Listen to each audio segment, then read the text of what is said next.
In Yu-Gi-Oh, there's always been those cards that are just waiting to be broken, but don't currently have the surrounding support to make them worth it. Block Dragon was one of them, but then Adamantipator has happened and now it's banned. Snake Rain was another, and now that it actually has some targets, it's a very good card. So today, I'm going to talk about one of those cards, a monster that's only 1 or 2 pieces of support away from being completely broken. That monster is Superancient Deepsea King Coelacanth. God, I love long Yu-Gi-Oh card names. So unnecessary, so dramatic. Anyway, this card, when on the field, allows you to summon as many level 4 or lower fish monsters from your deck at the cost of a single discard. Oh, and it's not hard once per turn either. See what I mean about this maybe becoming a problem? However, right now, it's not exactly practical to use. There's nothing much that searches it, and it's not easy to summon a high-level fish monster. Luckily for us, back in Rise of the Duelist, we got Lifeless Leaffish, a level 4 fish monster that, when summoned, allows you to send any fish from your deck to the graveyard. On top of that, you even get to shuffle some fish monsters from your graveyard back into the deck in order to draw a card. It's a great generic piece of fish support, and it gave me an idea for a deck. You see, by sending the Coelacanth, you then just need any other level 4 monster in order to make Dagaris the Timeless. Doug then revives the Coelacanth, and from there you can just basically do anything. Back when it was first released, I made a version of the deck that could make Zexal by stacking and then drawing a rank up magic, and could usually back it up with a few extra negates or an Xyz override to make it never run out of materials. But then Numeron Network was released, making it redundant, and then Zexal got banned, making it impossible. So instead, I decided to take the deck in another direction. A stupid direction. Welcome to Acid Golem Fish Turbo. If you've never encountered it before, Acid Golem of Destruction is a rank 3 Xyz monster that prevents its controller from special summoning. Like, at all. Because of the way continuous effects like this work in Yu-Gi-Oh! It also means that you can't get rid of it by, say, linking it away or attributing it for a cost of a monster that special summons itself. You just straight up aren't allowed to special summon anything as long as this is on your field. Its other 2 effects are also not something you want lurking on your side of the field. It burns you for 2000 if you can't detach the material, and forces you to do so every one of your standby phases. Also, once it's out of materials, it isn't even allowed to attack, so there's no easy way out of this by, say, crashing it into something with higher attack before just playing like normal in your main phase too. So obviously you don't actually want this card around, but since it's so awful, wouldn't it be great to just give it to your opponent? That's where Geonator Transverser comes into play. It's a generic Link 2 monster with diagonal arrows that allow you to swap control of the 2 monsters its arrows point to. Plus, the monsters it points to can't be destroyed, so that stops your opponent from removing their Acid Golem with something stupid like, I don't know, Dark Hole? Anyway, this just means we need to find a way to get a monster on the opponent's side of the field turn 1. After all, there's not much point on doing this going second. Thankfully, like I said, Superancient Deepsea King Coelacanth lets you just do anything, so it can simultaneously give you the materials you need to make the Acid Golem, as well as a Garden Rose Maiden.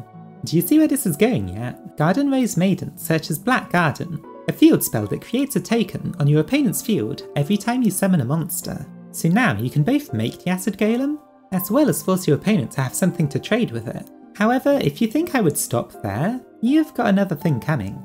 First, let's have a look at the deck itself so that I can explain my choices, and then stick around for the combos where I'll show you just how far you can push this combo, even after giving your opponent an Acid Golem. Because on this channel, we do things because we can, not because we should. So first off is Lifeless Leaffish, the main enabler of the deck. You'll basically need to get to this one way or another, unless you draw Foolish Burial or can discard the Coelacanth with something like a White Stingray. You then run 2 Superancient Deepsea King Coelacanth in case you draw the first one and can't discard it. Then you have your extra copies of Lifeless Leaffish, which are 3 Summoner Monk and 3 Beautiful Princess. The first is full combo by itself, as long as you have a spell to discard, summoning Lifeless Leaffish straight from the deck, and the second just swaps itself on summon to summon Lifeless Leaffish from the deck. You then run 8 extenders to overlay with Lifeless Leaffish into a Dagaris, which are Silent Angler, White Stingray, and Tin Goldfish. Silent Angler is basically free, the Stingray needs a discard of a water monster, and the Goldfish needs you to already have Leaffish in your hand and takes your normal summon, which is why you only run it at 2. After that is all your combo pieces, 3 Royal Swamp Eel for the simple reason of it being the only level 4 fish tuner, and you want 3 so that drawing any of them doesn't stop your whole combo.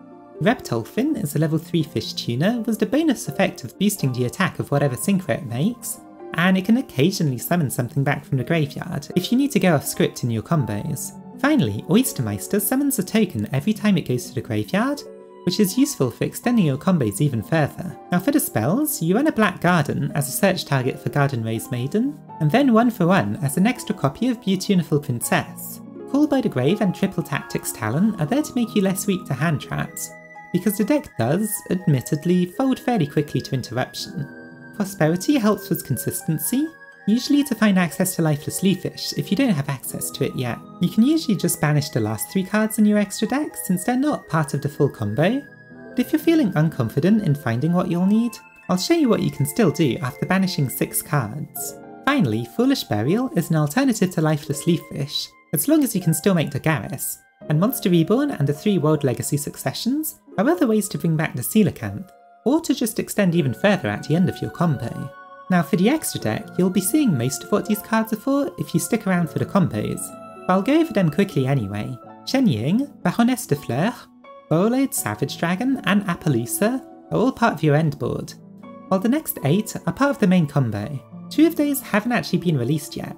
Chen Ying comes out in Burst of Destiny, while Baroness de Fleur, sorry, I just can't not say French card names in a French way, will be in the next Legendary Duelist set. They're both sort of optional, but Chen Ying gives you more ATK power on the next turn, while Baroness is an Omni-Negate, so they're both worth the wait. Bahamut Shark is also there to summon Totally Awesome, if your combo just went off track a bit. Bowl Sword and Unchained Abomination are also there for going second, or just for backup strategies if something goes wrong. So now it's finally time to show this deck in action. If you've been enjoying the video so far, remember to give it a like and subscribe to the channel for more.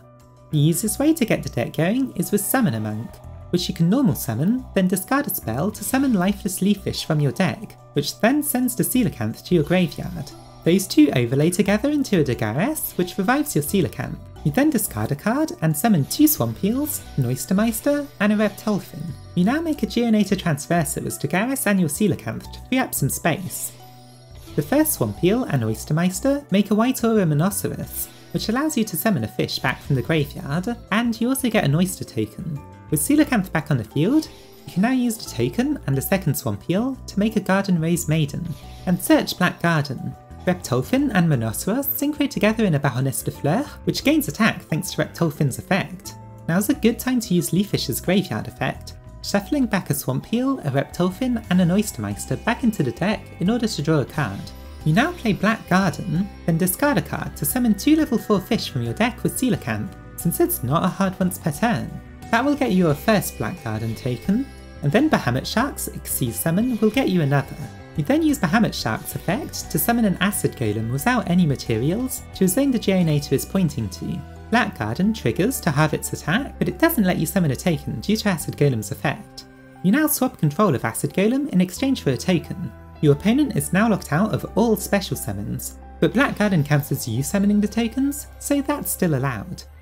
It might sound tempting to just fill out the field with tokens, since they can't special summon or link them away, but your opponent is actually more likely to have a level 7 or higher monster compared to a level 5 or 6 one, so you don't actually want to leave them with more than 1 monster on their field. Instead you make a Crossrays out of your token and your Coelacanth, and then use Crossrays' effect to tribute itself and Garden Rose Maiden to summon a Garden Rose Flora, whose attack gets halved. And now guess what? Together with the Flora, the attack of all plant monsters on the field adds up exactly to Superancient Deepsea King Coelacanth's attack.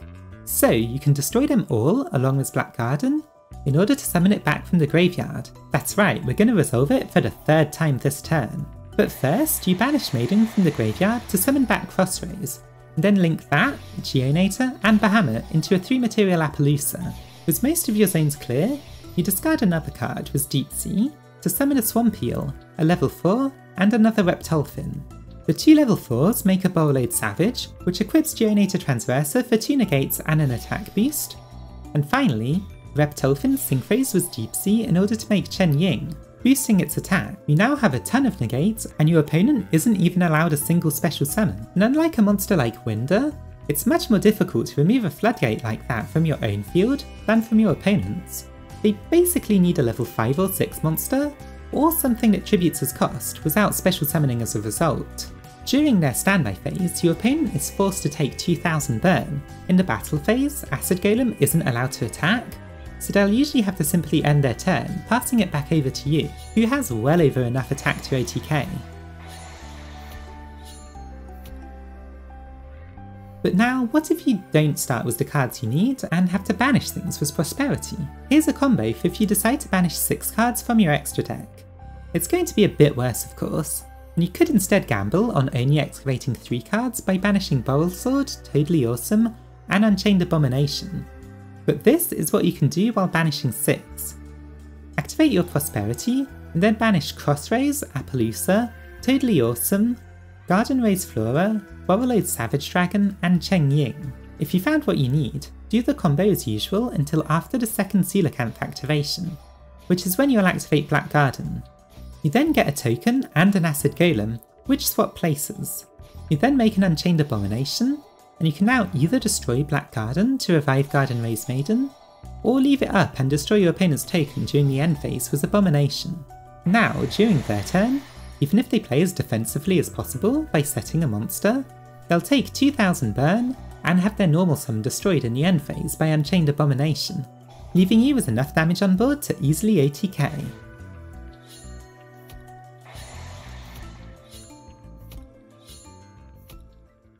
So that's how you give your opponent an Acid Golem on turn 1, and also back it up with a bunch of negates. Is it a fairly fragile combo? Yeah, sure. Does it lose to Forbidden Droplets? Also yes. But is it the kind of stupid, convoluted combo that makes Yu-Gi-Oh! The game that we all love? It absolutely is. If you enjoyed this video, give it a like and subscribe to the channel for more deck profiles like this. And if you know anyone who likes combos like these, consider sharing the video, since this isn't the kind of deck people are really going to search for on their own. That's all for today.